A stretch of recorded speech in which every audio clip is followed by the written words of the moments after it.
Pupunta po muna tayo sa Palawan kasama ang ating kasamahan na si Goody Zarzaga. Naudlot pansamantala ang proklamasyon ng mayor at vice-mayor sa nag-iisang lungsod sa Palawan na inaasang sina incumbent Vice Mayor Lucilo Cecil Bayron at si Councilor Luis Marcaido III. Nagpatawag muna ng recess si Attorney Maria Buen Consejo Lim Narasid, City Election Officer ng Puerto Princesa, at magkukonvene na lamang mamayang alas 6 ng gabi habang hinihintay ang magiging desisyon ng COMELEC Manila hinggil sa naantalang proklamasyon dahil sa nasirang safeguard mula sa barangay Bakungan ng lungsod.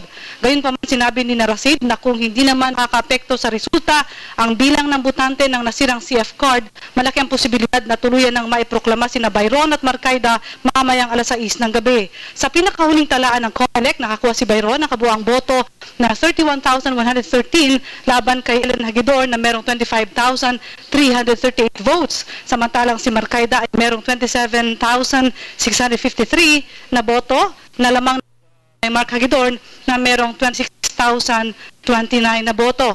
Ang Puerto Princesa City ay mayroong 66 na barangay, 855 established precincts, 189 cluster precincts at 148,183 registered voters.